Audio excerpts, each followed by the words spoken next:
pada saat ini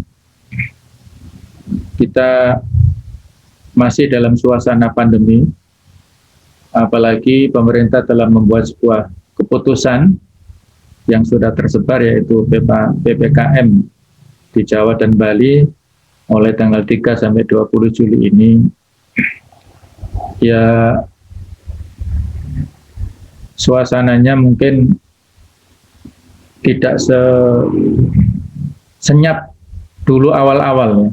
Masyarakat sekarang sudah seolah-olah merasa aman dari ancaman ya. Padahal varian yang baru tersebar luas dan lebih ganas daripada varian yang sebelumnya, yang awal-awal itu.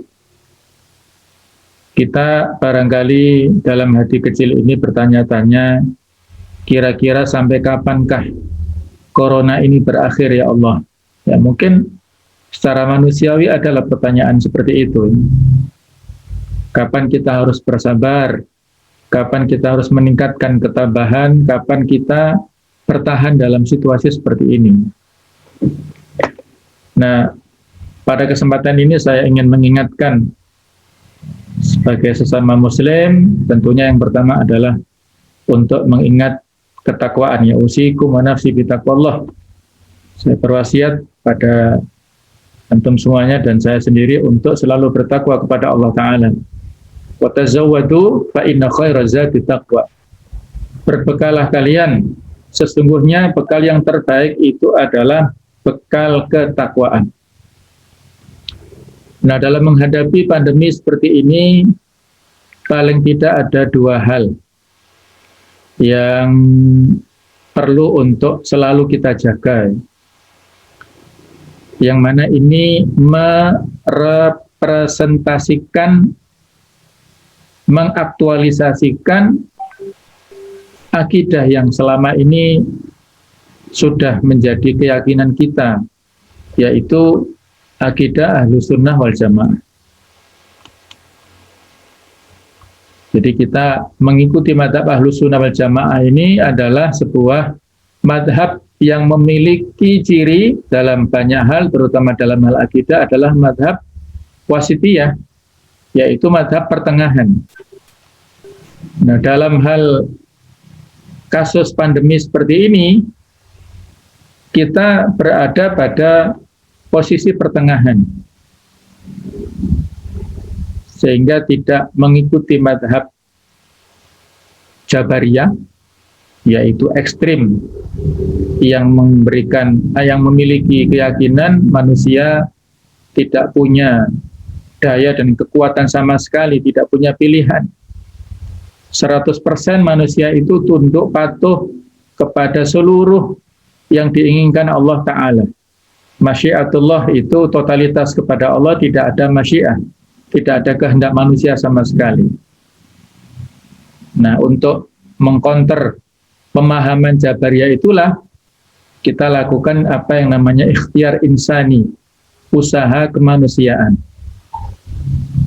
Bahwasanya kita punya pilihan untuk berusaha menjaga protokol kesehatan dengan mencuci tangan, memakai masker, menjaga jarak, senantiasa meningkatkan imunitas, memakan makanan yang teratur, yang bergizi, dengan olahraga teratur, istirahat yang cukup, dan lain-lainnya. Itu ikhtiar kemanusiaan kita sebagai wujud implementasi daripada akidah Ahlussunnah wal Jamaah. Bahasanya kita manusia punya upaya, punya usaha.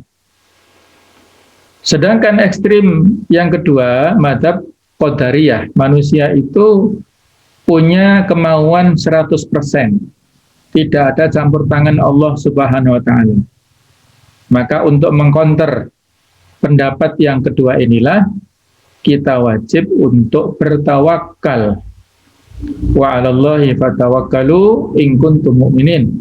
Dan kepada Allah lah hendaklah kalian bertawakal jika kalian itu orang-orang yang beriman. Jadi dalam ayat ini ditegaskan tawakal itu adalah syarat keimanan. Jika orang itu tidak bertawakal, maka tidak punya keimanan dalam dirinya. Sedangkan ikhtiar manusiawi di antara dasarnya adalah fattaqullaha mastata'tum, bertakwalah kalian kepada Allah semampu kalian. Fa'atba'a sababa. Jadi sunnah sebab akibat itu termasuk sunnah robbaniyah, ketentuan Allah yang ada di alam raya ini. Jadi dua itulah, ikhtiar insani serta tawakal kepada Allah Ta'ala. Insya Allah dengan dua bekal itu kita akan mendapatkan yang terbaik dari Allah Subhanahu wa Ta'ala. Nah, Ibnu Qayyim al-Jauziyah dalam buku beliau yang berjudul Uddatus Sabirin itu membuat klasifikasi ataupun tingkatan bahwa pada saat kita manusia ini dan muslim pada khususnya mendapatkan musibah dari Allah Subhanahu wa Ta'ala itu ada 4 tingkatan atau 4 klasifikasi. Ada 4 makom istilahnya. Al-maqamul awal al-ajzu. Jadi tingkatan yang pertama, yang paling rendah, seseorang itu pada saat mendapatkan musibah dari Allah Ta'ala itu adalah tingkatan lemah. Jadi orang yang berada pada tingkatan ini selalu suudzon, berburuk sangka kepada Allah.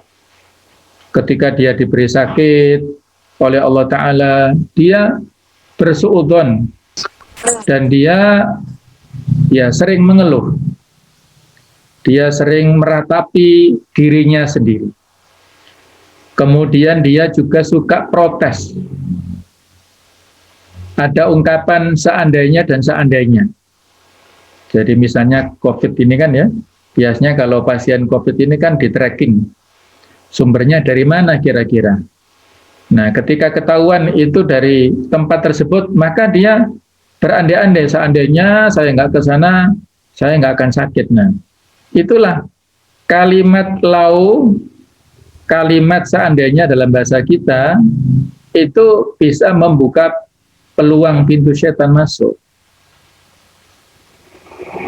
Jadi kalau kita mengandai-andai apa yang sudah terjadi, itu menjadikan kita akhirnya tidak yakin dengan takdir Allah Ta'ala. Kalau kita tidak pergi ke sana dan jatah kita sudah mendapatkan sakit COVID, kita akan tertular dari tempat lainnya. Jadi tidak boleh mengandai-andai yang sudah lewat. Seorang muslim apabila mendapatkan sesuatu yang tidak menyenangkan, maka etikanya dia mengatakan qaddarallahu wa ma syaa fa'ala. Allah sudah mentakdirkan sesuatu, apa yang diinginkan, yang dikehendaki oleh Allah Ta'ala, itulah yang dilakukan olehnya. Fa inna lau taftahu abwaaba syayatin, karena perkataan lau itu bisa membuka peluang pintu setan tadi. Orang yang dalam posisi al-ajiz, posisi yang lemah pada saat mendapatkan musibah, itu kadang-kadang juga diekspresikan dengan gerakan-gerakan. Ya, misalnya kalau orang Syiah pada saat hari Karbala itu suka menyakiti dirinya sendiri. Jadi melukai dirinya. Ada yang dilukai di sini, di tengkuknya di sini, atau di kepalanya, badannya terluka banyak. Itu sebagai wujud ya semacam ekspresi kesedihan dengan kematian Husain pada waktu itu ya. Itu nggak ada artinya itu dolim ya, mendolimi dirinya sendiri itu nggak boleh. Kita itu, badan ini bukan milik kita ya, badan kita ini milik Allah Ta'ala, kita ini dititipi saja. Sehingga kalau ada orang yang kelaparan, tidak mau makan, itu dosa ya. Karena apa? Karena dia mendolimi dirinya, badannya, yang badan ini milik Allah, bukan milik kita. Tidak memenuhi istirahat, yang itu adalah hak mata kita, itu juga dosa, mendolimi diri sendiri. Jadi semua harus proporsional. Ada juga yang merobek-robek bajunya, yang teriak histeris. Dulu ada cerita sekeluarga ya, ada seorang ibu dan anak itu saking sedihnya ditinggal mati oleh suaminya itu mendirikan kemah di samping kuburan kepala keluarga yang meninggal itu. Jadi bermalam di situ bukan hanya berhari-hari, bukan hanya berbulan-bulan, tapi sampai 1 tahun, Masya Allah. Ya. Sehingga pas setahun itu, ya suaminya pasti nggak bisa bangkit lagi ya, kalau bangkit kan menakutkan ini. Itu, jadi jika ada manfaatnya, kesedihan yang berlebihan tidak akan merubah apapun yang sudah terjadi. Nah itulah makom yang pertama, makom al-ajzu, orang yang mendapatkan musibah, itu dia dalam posisi yang lemah. Makom yang lebih tinggi adalah as-sabru, yaitu sabar. Ini makom yang lebih bagus ya. Kesabaran ini maknanya luas, tetapi pada saat-saat tertentu bisa jadi sebenarnya orang yang dalam posisi sabar ini dia tidak suka dengan musibah. Jadi seolah-olah sabarnya itu terpaksa. Tidak ikhlas karena Allah. Kadang-kadang dalam posisi tertentu dia kesabarannya itu untuk menjaga kewibawaan posisinya atau muru'ah insaniyahnya. Dia kepala daerah misalnya, kemudian kena sakit tertentu, masa ngeluh-ngeluh terus menjerit-jerit seperti orang umum kan enggak. Nah, dia bisa menahan dirinya, ya kadang-kadang seperti itu. Jadi istilahnya jaim lah orang ini ya. Namun ini masih dalam posisi yang lebih bagus daripada al-ajiz tadi. Sabru, kita bersabar menahan diri dari mengeluh, menahan diri dari memprotes, menahan diri dari gerakan-gerakan yang tidak ada manfaatnya tadi, dari kalimat-kalimat yang tidak ada manfaatnya kita tahan. Ini masih alhamdulillah. Nah, posisi yang lebih tinggi, yang ketiga, al-maqam as-salif, ya, posisi yang ketiga itu adalah ar-ridho. Orang ini ridho terhadap musibah yang dia dapatkan. Dia memiliki sikap yang lapang dada, seolah musibah tidak terjadi. Dan dia yakini adalah ini takdir dari Allah Ta'ala. Tidak bisa dipungkiri, tidak bisa dihindari lagi. Ini sudah merupakan ketentuan Allah Ta'ala. Jadi dia ridho. Ridho terhadap musibah yang dia dapatkan, dia lapang dada, dan tentunya dibarengi dengan kesabaran tadi. Posisi ataupun tingkatan yang keempat, itu adalah asyukru. Nah, ini tingkatannya para wali ya. Orang mendapatkan musibah, tapi justru dia bersyukur terhadap musibah itu, dia malah senang. Karena dengan musibah itulah dia mendapatkan hikmah, dia mendapatkan banyak pelajaran, dia banyak mendapatkan pahala di situ. Nah, tentunya ini berat ya bagi orang pada umumnya. Biasanya syukur itu pada saat mendapatkan nikmat, tapi saat mendapat musibah kemudian bersyukur ini yang luar biasa. Dan dulu Rasulullah SAW pernah mengajarkan kalimat yang biasanya pada saat kita mendapatkan nikmat itu kita diajarkan untuk mengatakan alhamdulillahilladzi bi ni'matihi tatimmus shalihat. Ya Allah, segala puji bagimu yang telah dengan nikmatnya itu sempurna kebaikan-kebaikan. Kenikmatan yang telah kita dapatkan itulah yang bisa menyempurnakan seluruh kebaikan. Kita mendapatkan nikmat sehat, maka kita bisa beribadah dengan khusyuk. Kita mendapatkan nikmat makan, maka bisa kita dapatkan kekuatan untuk sholat malam misalnya, dan sebagainya. Jadi antara nikmat satu dengan nikmat yang lain itu saling terkait, saling menyempurnakan. Sedangkan pada saat kita mendapatkan musibah, kita mengatakan, diajarkan Rasul, alhamdulillah ala kulli hal, segala puji bagi Allah atas segala kondisi. Jadi setiap kondisi, setiap waktu kita wajib untuk bersyukur karena nikmat Allah tidak bisa terukur. Makanya para ulama kan membuat penafsiran ya, kenapa kita mengatakan alhamdulillah bukan asyukrulillah. Apa bedanya di situ? Di Al-Fatihah kenapa alhamdulillahirabbil alamin bukan asyukrulillahirabbil alamin? Bedanya adalah bahwa ketika kita mengatakan alhamdulillah itu fi muqabilin ni'mah wa fi ghairihi. Pada saat kita mendapatkan nikmat atau tidak mendapatkan nikmat, itu kita memberikan pujian kepada Allah. Sedangkan syukur itu adalah fi muqabilin ni'mah.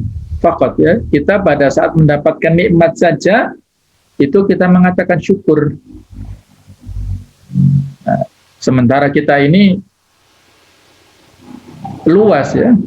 Nikmat Allah itu kan tidak bisa terhitung, maka baik kita dapatkan, kita sadari atau tidak nikmat itu, kita ucapkan hamdan, kita lengkapi misalnya wa syukron lillah ya.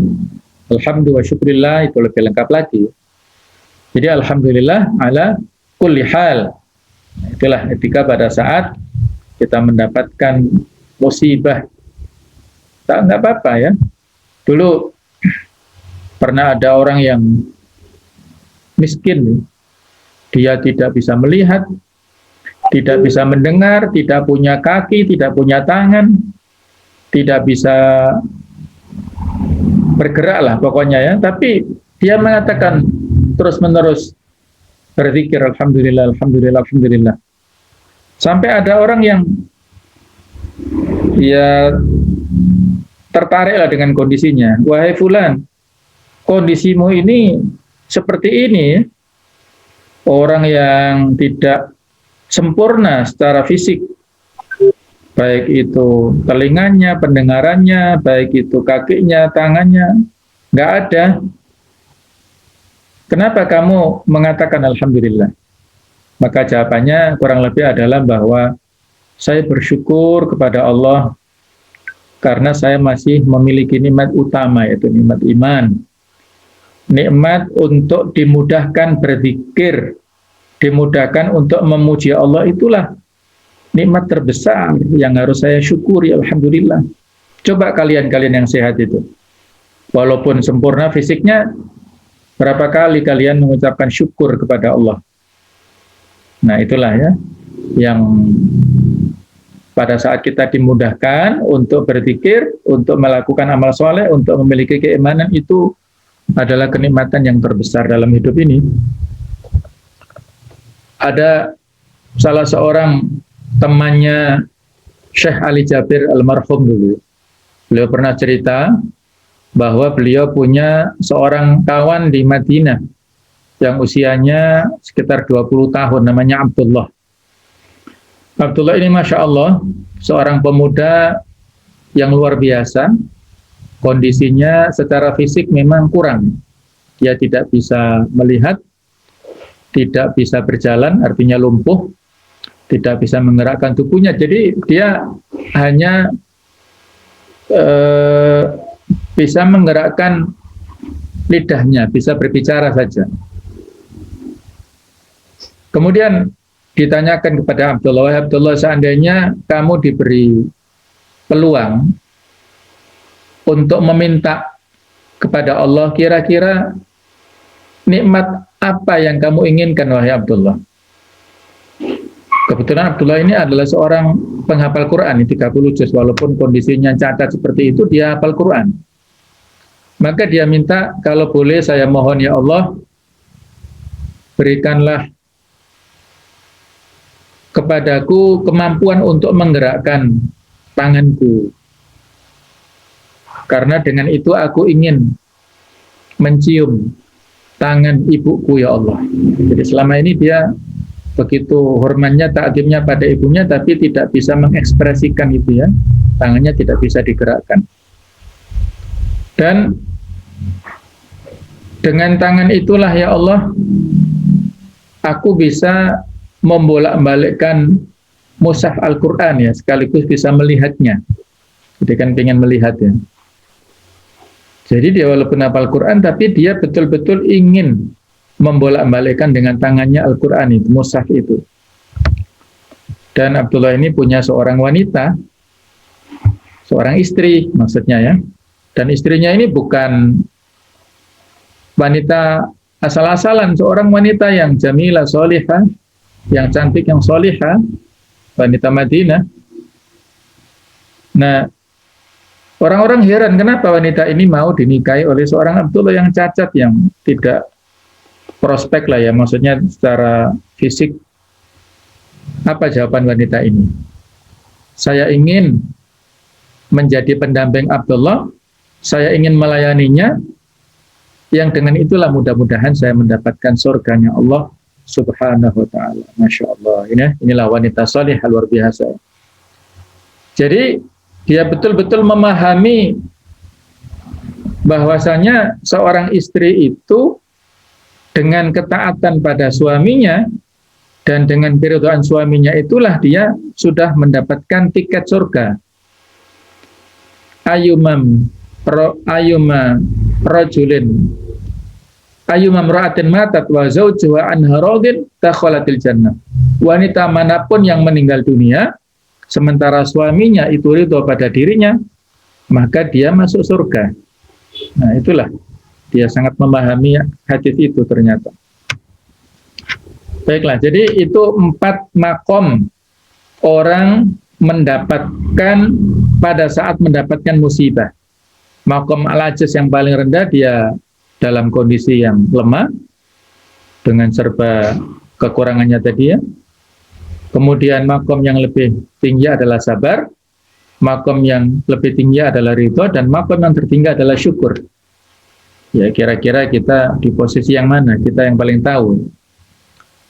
Nah, berikutnya Syekh Al-Imam Al-Ghazali dalam kitab Ihya Ulumuddin memberikan komentar, memberikan motivasi kepada kita semuanya bahwasanya wa'lam anna fi kulli fakrin wa maradin wa khaufin wa bala'in fid dunya, ketahuilah bahwasanya setiap kefakiran, sakit, rasa takut, ujian yang terjadi di dunia itu ada 5 kegembiraan di sana. Ada 5 busyra, 5 berita gembira untuk orang-orang yang mendapatkan musibah di dunia ini. Ada 5 faktor yang bisa menguatkan ketabahan keridhaan kita tadi. Apa kata beliau? Yang pertama,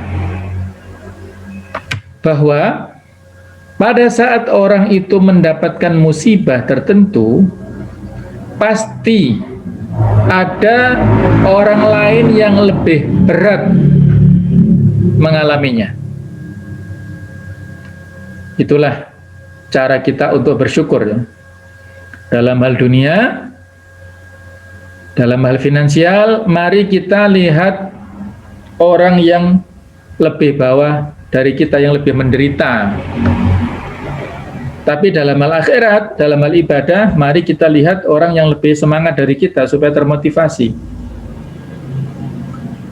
Pada saat kita diuji oleh Allah Ta'ala dalam sakit pandemi ini, ya sakit COVID-19 ini, yang harus isolasi mandiri, ya alhamdulillah ala kulli hal ya, kita syukuri saja karena tidak sedikit saudara kita yang dirawat di rumah sakit. Pada saat kita masuk rumah sakit di IGD atau rawat inap misalnya, maka ada saudara kita yang masuk di ICU. Pada saat kita masuk ICU, ada saudara-saudara kita yang sudah wafat lebih dulu. Saya dulu pernah masuk rumah sakit ya, dirawat selama 10 hari. Ternyata di kawan saya ada yang 16 hari, ada yang 17 hari ya. Mungkin Pak Agung ini juga lebih ya, Allah alam ya. Jadi ketika kita mendapatkan musibah tertentu, kita ada pembandingnya, pembanding yang lebih berat dari itu. Maka itulah yang bisa menjadikan kita ini memiliki ketabahan insya Allah. Jadi ketika para sahabat dulu bertanya-tanya, Rasulullah, kapan sih kita ini menang? Kapan kita ini mendapatkan kemudahan? Sampai kapan kita berjihad? Nah, maka beliau memberikan tasliyah, hiburan kepada para sahabat. Am hasibtum an tadkhulul jannah walamma ya'lamillahu alladhina jahadu minkum wa ya'lamas sabirin, atau walamma ya'tikum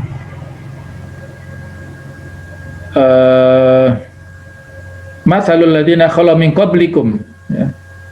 Apakah kalian dibiarkan untuk mengatakan iman padahal belum datang seperti yang menimpa pada umat-umat sebelum kalian?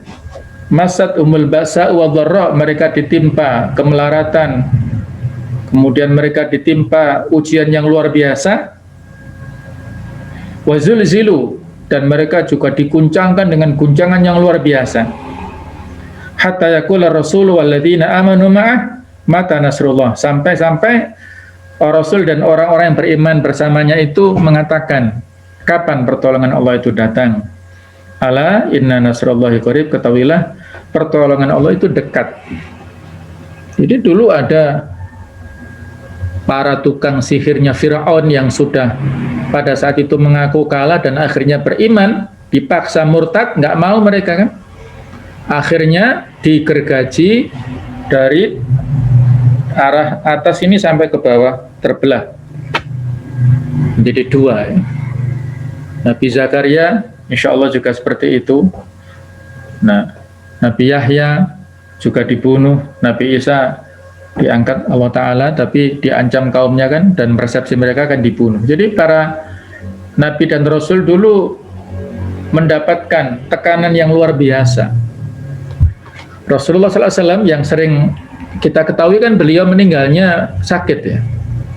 Tapi tahukah kita bahwa sakit yang beliau derita saat itu adalah akibat racun yang masih membekas dalam diri beliau, yang dulu pernah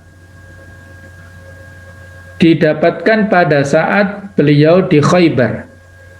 Di Khaybar itu mendapat makanan ya, sajian dari orang Yahudi.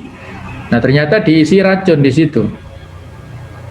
Nah, awalnya beliau biasa, tapi pada akhir hayatnya mungkin pada saat imunitasnya menurun ya, itu akhirnya menjadi berpengaruh pada kesehatan beliau dan akhirnya meninggal. Abu Bakar pun juga demikian, yang masyhur kan sakit, tapi sebenarnya beliau juga ada dampak kena racun itu. Umar mati syahid karena dibunuh oleh Abu Lu'lu'.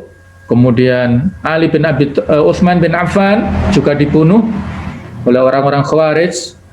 Ali bin Abi Thalib juga dibunuh oleh Abdurrahman bin Muljam.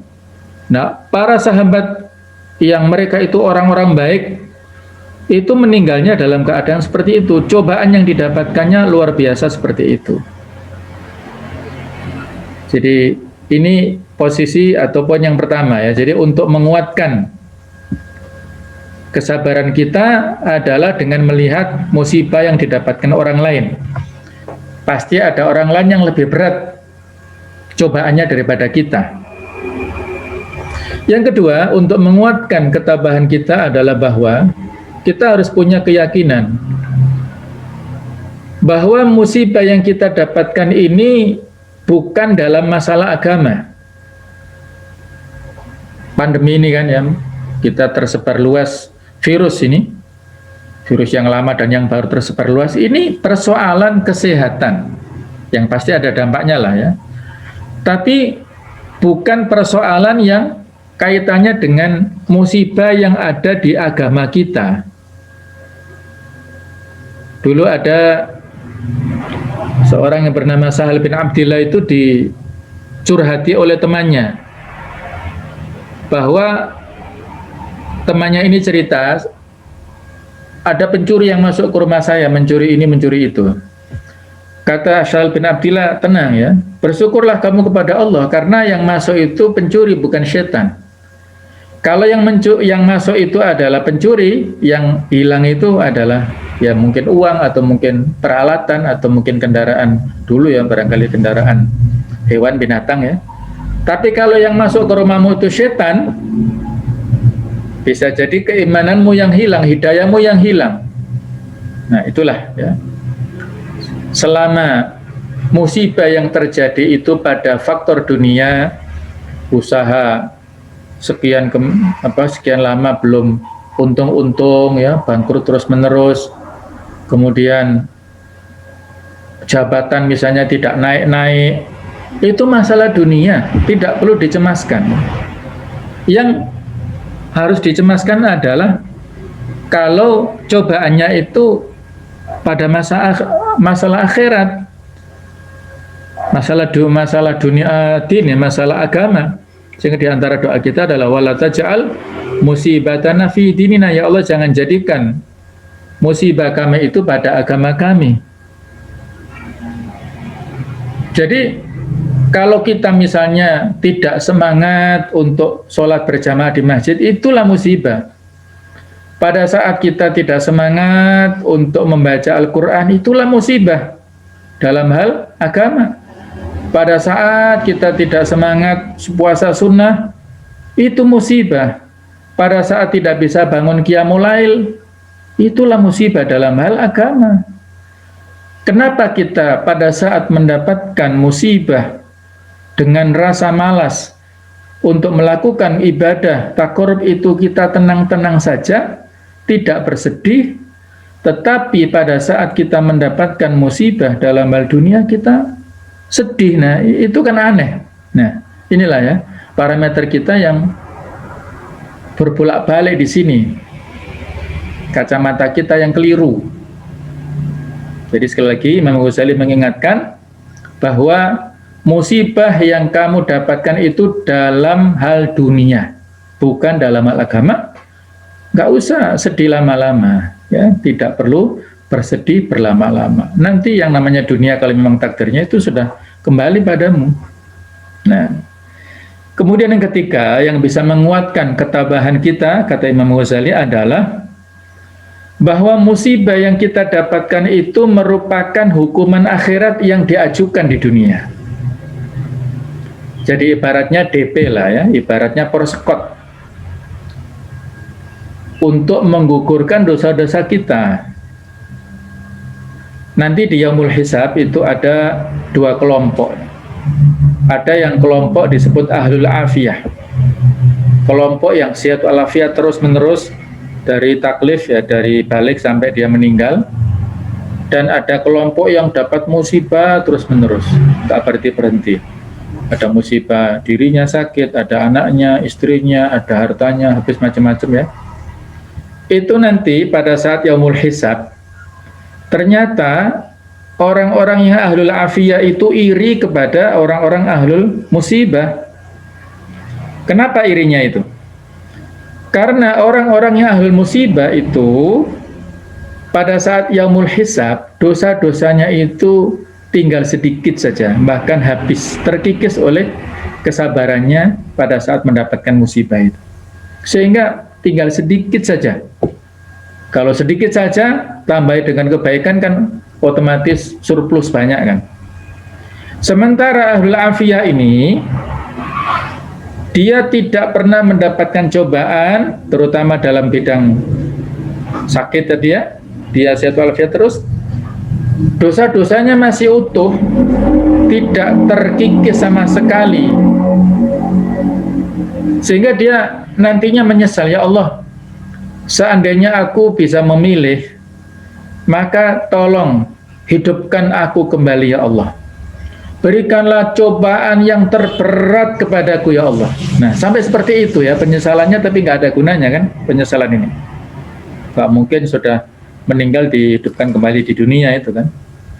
Jadi sampai berangan-angan seperti itu karena saking menyesalnya. Kenapa tidak mendapatkan musibah di dunia dulu? Sehingga dosanya masih menumpuk.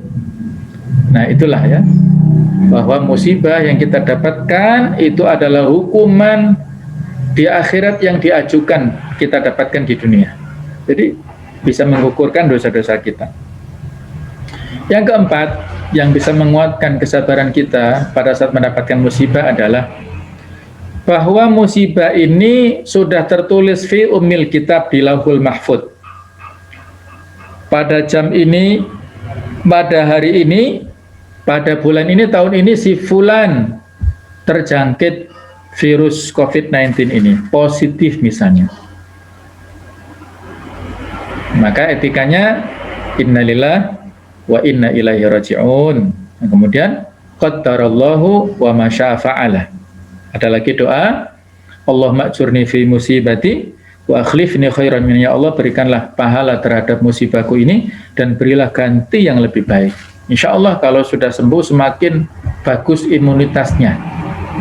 Nah, jadi dia memiliki persepsi seperti itu.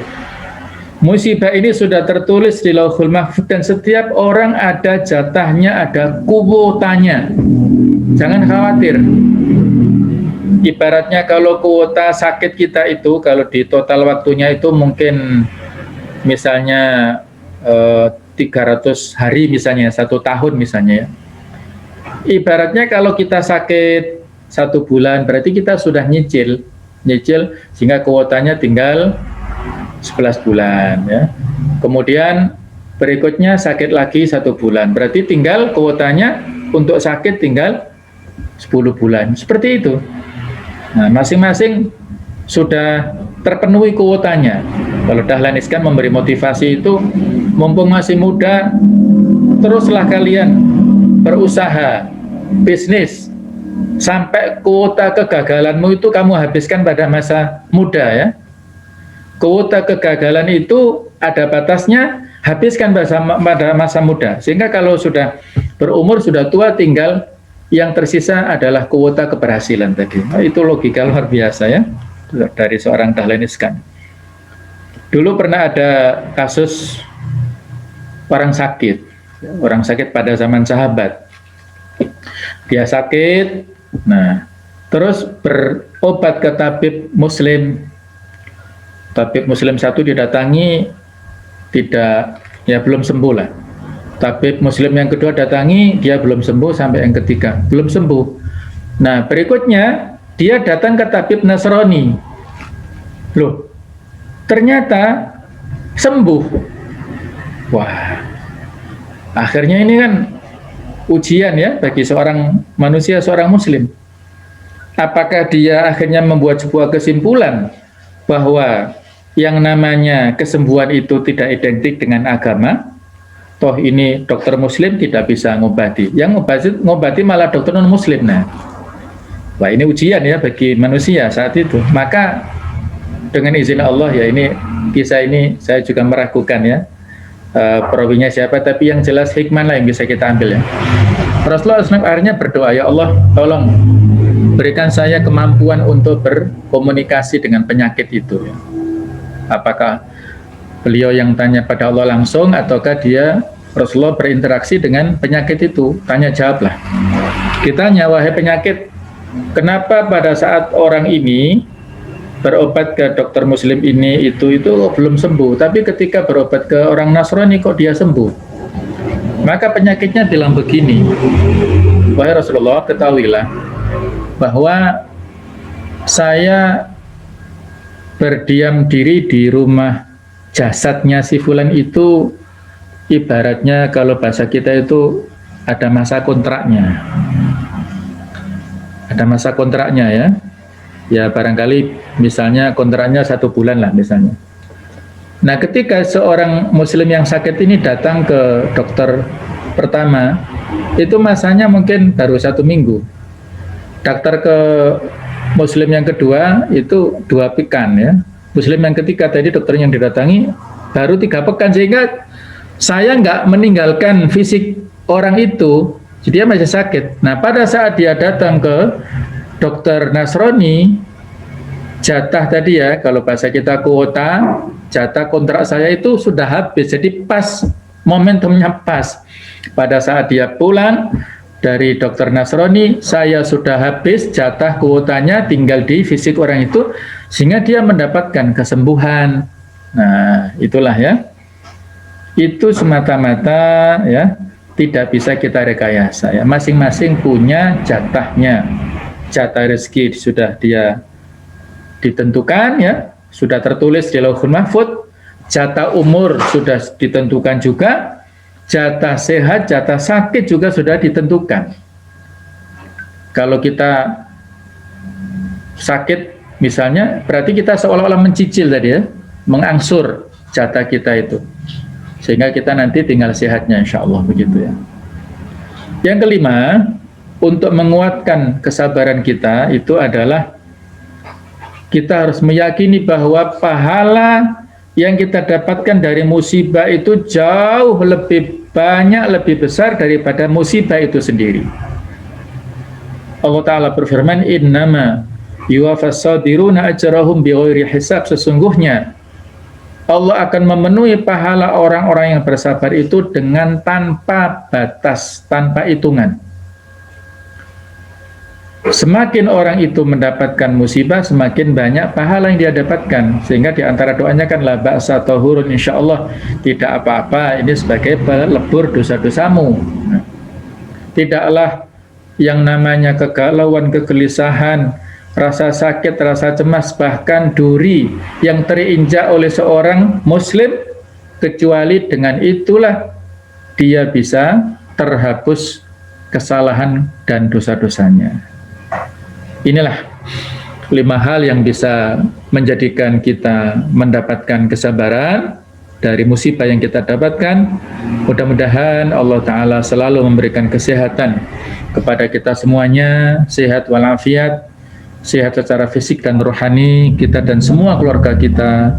Dan kalaupun kita diberikan sakit, maka dalam tanda kutip tadi ya, kita nikmati sakit kita itu, insya Allah. Pada saat kita ridho terhadap apa yang kita dapatkan, ridho kepada takdir Allah, itu akan berakhir dengan happy ending, insya Allah. Tapi kalau kita protes, kita cemas, maka akan semakin menurunkan imunitas kita, yang itu akan berdampak kepada kesehatan fisik kita. Hadanallahu wa iyyakum ajma'in. Allahumma fiq ila aqwamit thariq wal hadi ila sawa'is sabil. Wassalamualaikum warahmatullahi wabarakatuh.